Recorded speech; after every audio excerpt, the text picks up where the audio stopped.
Hello student, তোমরা যারা ক্যালকাটা ইউনিভার্সিটির আন্ডারে সেকেন্ড সেমিস্টারের ছাত্রছাত্রী আছো, তোমাদের 12ই নভেম্বর শিক্ষাবিজ্ঞান মাইনর সাবজেক্টের পরীক্ষা আছে এবং আজকে ক্লাসে তোমাদের লাস্ট মিনিট সাজেশন নিয়ে আলোচনা করব। তোমরা যে সিলেবাসে পরীক্ষা দিতে চলেছো, এই সিলেবাসে অনার্সের ছাত্রছাত্রীরা অলরেডি পরীক্ষা দিয়েছে। তাদের কি কোয়েশ্চেন পেপার এসেছে, অর্থাৎ অনার্সের কি কোয়েশ্চেন পেপার এসেছে সেটা প্রথমে তোমাদের আমি দেখাবো। তারপর তোমাদের আমি 100% কমনযোগ্য সাজেশনটা নিয়ে আলোচনা করব। প্রথমে তোমরা অনার্সের কোয়েশ্চেন পেপারটা দেখে নাও। এবারে তোমরা অনার্সের কোয়েশ্চেন পেপারটা দেখে নাও। অনার্সে 10 নম্বরের যে প্রশ্ন চারটি দেওয়া হয়েছিল, দেখো, শিক্ষা মনোবিজ্ঞানের একটি করে সংজ্ঞা আর মনোবিজ্ঞান কিভাবে শিক্ষাকে প্রভাবিত করে, এটা দেওয়া হয়েছিল। অর্থাৎ মনোবিজ্ঞান কিভাবে শিক্ষাকে প্রভাবিত করে, এটা কিন্তু অনেকটা শিক্ষা ও মনোবিজ্ঞানের সম্পর্ক, সেই অ্যান্সারটাই হয়। ঠিক আছে। তারপরে স্মৃতির প্রক্রিয়াগুলি বর্ণনা করো। কোহলবার্গের মতে একটি ব্যক্তির মধ্যে নৈতিক বিকাশ কিভাবে ঘটে, অর্থাৎ নৈতিক বিকাশের তত্ত্ব কোহলবার্গের। স্পিয়ারম্যানের বুদ্ধির দ্বি উপাদান তত্ত্ব, এইগুলো 10 নম্বরে এসেছিল। 5 নম্বরে যেগুলো এসেছিল, ব্যক্তিত্বের 5টি বৈশিষ্ট্য।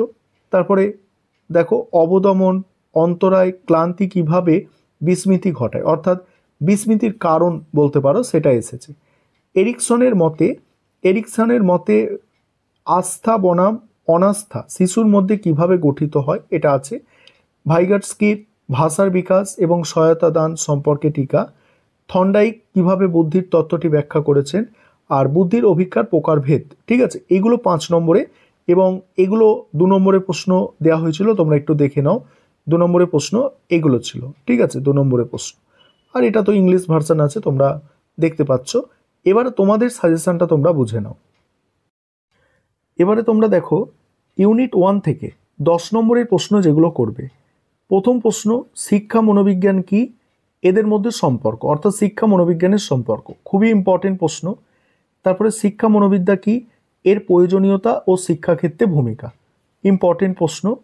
তারপর শিখনের বৈশিষ্ট্য, মানে সংজ্ঞা বৈশিষ্ট্য, ইম্পর্টেন্ট প্রশ্ন।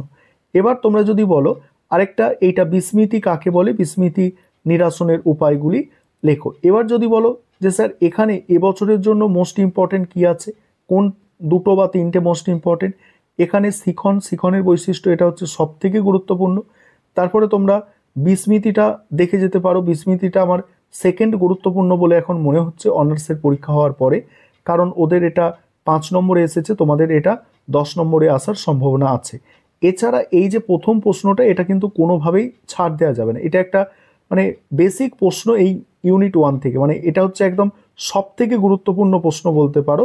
এই প্রশ্নটাকে বাদ দেওয়া যাবে না, এই 3টে সব থেকে গুরুত্বপূর্ণ। তারপরে ইউনিট 2তে দেখা যাক। ইউনিট 2তে এবারের জন্য তোমাদের মাইনরের জন্য গুরুত্বপূর্ণ হচ্ছে বান্দুরার সামাজিক শিখন তত্ত্ব, এটা। তারপরে হচ্ছে এরিকসনের মনোসামাজিক বিকাশ, এটা একটু দেখে রাখতে পারো। আর কোহলবার্গটা এসে গিয়েছে অনার্সে, এটা তোমাদের আর 10 নম্বরের আসার কোনো সম্ভাবনা নেই, এটা তোমরা স্কিপ করে যেতে পারো, অর্থাৎ এটা নাও পড়তে পারো। তারপর পিয়াজের জ্ঞানমূলক বিকাশের তত্ত্ব মোস্ট ইম্পর্টেন্ট তোমাদের জন্য।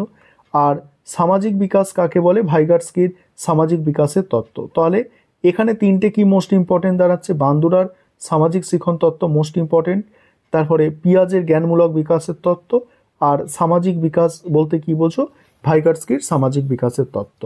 এই 3টে হচ্ছে মোস্ট ইম্পর্টেন্ট এখান থেকে। এবারে 3 নম্বর ইউনিট থেকে কি মোস্ট ইম্পর্টেন্ট আছে। প্রথম প্রশ্ন, বুদ্ধির সংজ্ঞা দাও, বুদ্ধি পরিমাপের একটি আদর্শায়িত অভিজ্ঞা বর্ণনা করো, মোস্ট ইম্পর্টেন্ট আছে। গিলফোর্ডের বুদ্ধিমত্তার তত্ত্বটি সংক্ষেপে লেখো, এই তত্ত্বের শিক্ষাগত তাৎপর্য, মোস্ট ইম্পর্টেন্ট আছে। তারপরে দেখো, এটা স্পিয়ারম্যানের দ্বি উপাদান তত্ত্ব, এটা পড়ে গিয়েছে ওদের 10 নম্বরে, এটা তোমাদের 10 নম্বরে আসার সম্ভাবনা নেই, তবে এটা 5 নম্বরের জন্য কিন্তু মোস্ট ইম্পর্টেন্ট, 5 নম্বরে দেখবে এটা আসবেই পরীক্ষায় তোমাদের। তারপরে এখানে বুদ্ধির অভিক্ষার শ্রেণীবিভাগ, অর্থাৎ এখানে 5 দাগেরটা ইম্পর্টেন্ট আছে, এবং এছাড়া দেখো, এছাড়া হচ্ছে 1 দাগের আর 2 দাগের, এই 3টে প্রশ্ন এখান থেকে সব থেকে গুরুত্বপূর্ণ। এবার 5 নম্বরের প্রশ্ন দেখে নাও। প্রথমে হচ্ছে ইউনিট 1 থেকে প্রথম প্রশ্ন, শিক্ষা মনোবিজ্ঞান কি বিজ্ঞান পদবাচ্য। তারপর হচ্ছে শিক্ষকের শিক্ষা মনোবিজ্ঞানের জ্ঞান থাকা প্রয়োজন কেন। তারপরে আছে মনোবিজ্ঞানকে আচরণের বিজ্ঞান বলা হয় কেন। তারপর শিক্ষা ও মনোবিজ্ঞানের মধ্যে সম্পর্ক। এখানে বলে রাখি, এই যে শিক্ষা মনোবিজ্ঞানের মধ্যে সম্পর্ক, এটা দেখবে, এটা তোমাদের মোস্ট ইম্পর্টেন্ট, এটা মোস্ট ইম্পর্টেন্ট মাইনরের 5 নম্বরেও, ঠিক আছে। আর এটা মনোবিজ্ঞানকে আচরণের বিজ্ঞান বলা হয় কেন, ভালো প্রশ্নগুলো এখানে রাখা হয়েছে আর কি। তারপর দেখো মনোবিজ্ঞান ও শিক্ষার মধ্যে পার্থক্য, শিখনের সংজ্ঞা বৈশিষ্ট্য, এটা তো বড়তে বলে দিয়েছি আমি। বান্দুরার শিখন তত্ত্ব মোস্ট ইম্পর্টেন্ট, কারণ এটা ওদের 10-এ এসেছে, তোমাদের 5-এ আসার সম্ভাবনা খুব বেশি। কোহলবার্গ ও পিয়াজের নৈতিক বিকাশের মধ্যে পার্থক্য, এটা দেখে যেতে পারো। কোহলবার্গের নৈতিক বিকাশের স্তরটি ব্যাখ্যা করো, মোস্ট ইম্পর্টেন্ট। আর ভাইগার্সকিটটা ওদের এসে গিয়েছে, তাহলে এখানে 3টে প্রশ্ন আছে ইউনিট 2 থেকে।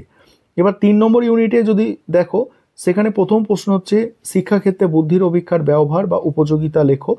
তারপরের প্রশ্ন আছে স্পিয়ারম্যানের দিয়ে উপাদান তত্ত্ব, মোস্ট ইম্পর্টেন্ট, ওদের 10-এ এসেছে, তোমাদের জন্য মোস্ট ইম্পর্টেন্ট তাই। তারপরে বুদ্ধাঙ্ক বলতে কি বোঝো ভালো করে দেখবে, আর বুদ্ধির ধারণা, এই কটা প্রশ্ন করলেই আশা করি তোমাদের সমস্ত প্রশ্ন তোমরা কমন পেয়ে যাবে।